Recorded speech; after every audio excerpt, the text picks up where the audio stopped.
Olha, gente, um outro assunto tratado pelo presidente da República, Jair Bolsonaro, na entrevista que concedeu hoje à Jovem Pan em Itapetininga, foi o tratamento que a imprensa recebe dele. Ele chegou a fazer um comparativo com outro presidente da República e também questionou a sua própria candidatura nas próximas eleições. Vamos ouvir. O outro lado, né, tem um candidato aí, já se lançou, eu não me lancei ainda, né, não sei nem se você é candidato. Ele fala, já falou e continua falando que vai fazer o controle social da mídia, tá? Que ele vai interferir nos currículos das academias militares, que ele vai promover os oficiais generais por um critério democrático. Ele critica, inclusive, os Estados Unidos agora, dizendo que está interferindo no que está acontecendo em Cuba. Olha, se Cuba ama tanto o socialismo, por que ele acusa o americano de fazer embargo, que é um país capitalista? Ele queria ter, para ser coerente, ele deveria se afastar cada vez mais dos Estados Unidos, não culpar os Estados Unidos pelos problemas internos que vem acontecendo. Muito bem, Constantino, quais as diferenças desse relacionamento com a imprensa do Lula para o Bolsonaro? Enormes, total, né? São dois extremos. Um respeita a liberdade de imprensa, que no seu governo se tornou basicamente um partido de oposição e deseja abertamente a morte de Bolsonaro, né? Age todo dia para derrubá-lo, mascara informações boas do governo, joga para baixo do tapete, cata pelo em ovo, né? Isso em termos gerais. Claro que toda generalização é injusta com as raras e honrosas exceções, né? Mas o presidente tolera tudo isso. Ele pode dar uma resposta ou outra atravessada, né, que é o estilo dele de tiozão do churrasco, e aí a turma fica empolvorosa. Ele não respeita a imprensa. O governo não moveu uma palha contra a liberdade de imprensa. Já a era do PT, a gente sabe o que aconteceu, né? Pagou e comprou quem estava à venda e tentou intimidar o resto, né? E fora criar Conselho Nacional de Jornalismo e tudo mais. O PT é um partido com a essência totalitária. Ele é um partido que aplaude até hoje o que acontece em Cuba e na Venezuela. Veja, essa situação em Cuba, que todo mundo devia estar comovido e lutando pelo povo cubano, que está pedindo liberdade e democracia, com as próprias mãos, sem acesso a armas, e sendo espancado, e muitos sumindo, desaparecendo por conta de um regime assassino opressor, né? Era para mobilizar todo mundo. Até mesmo o presidente eleito no Peru, o comunista, marxista, Pedro Castilho, conseguiu dizer uma ou outra palavra contra o regime e a favor do povo. Sabe qual foi a liderança política no mundo mais fervorosa em defesa veemente do regime assassino? Luiz Inácio Lula da Silva. Agora, cadê os jornalistas na imprensa brasileira para confrontar essa realidade, esse fato, com um discurso novo e ressuscitado, né? Com cheiro de naftalina, do Lulinha Paz e Amor, de que ele representa uma frente democrática contra a terrível ameaça autoritária ou fascista que viria do governo Bolsonaro? Cadê um jornalista para virar e falar: Lula, você se vende como democrata, mas você defende Cuba? Você poderia explicar? Porque não tem explicação, né? Então, assim, é óbvio que existe esse abismo entre ambos e muito me incomoda, inclusive, a isentosfera que se coloca neutra, o que já é falso, porque todo isentão, quando desce do muro, desce do lado esquerdo e no colo do PT. Mas se coloca equidistante entre dois extremos.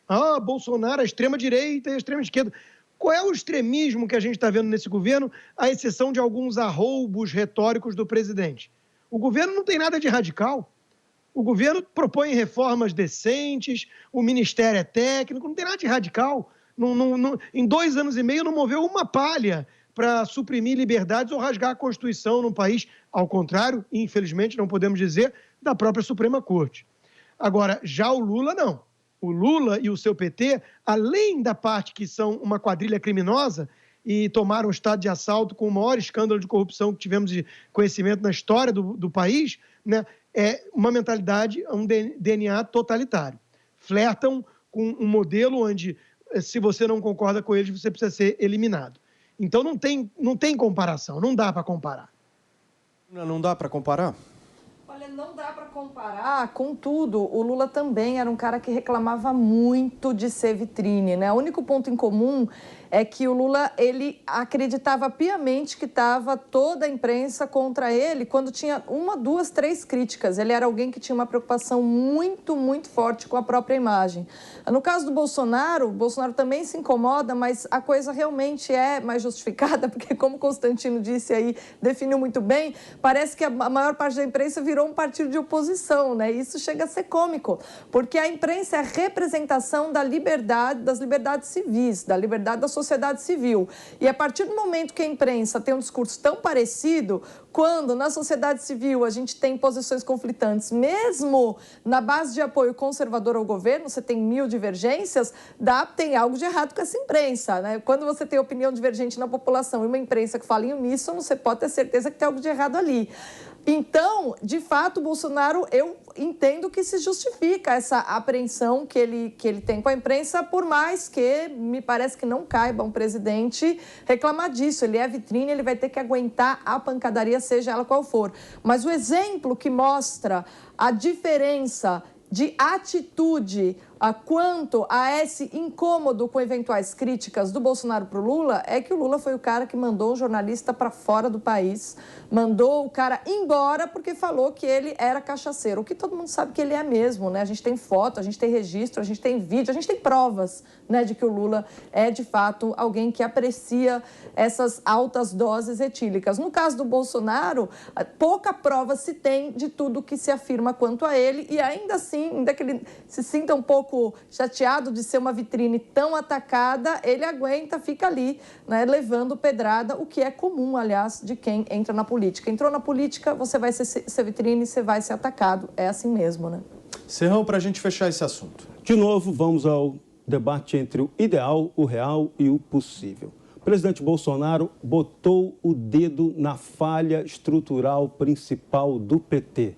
É um partido que praticou a corrupção, tem a corrupção em seu DNA e age com a imprensa dessa maneira, no toma lá, dá cá. Paga um mensalãozinho para alguns veículos, os veículos Estado dependentes aceitam o jogo e aí temos esse jogo manjado. Então, e quem ataca, quem ousa atacar o PT porque não recebeu a grana, é implacavelmente perseguido. Então, esse é o modelo que nós conhecemos, muito manjado, já está aí. Agora, Bolsonaro hoje foi muito esperto novamente. Ele chamou a atenção para a eleição antecipada, a campanha antecipada que Lula já está fazendo, enquanto ele, Bolsonaro, ainda não definiu se será ou não candidato. Essa é uma questão que vai ser colocada e que ainda cabe discussão.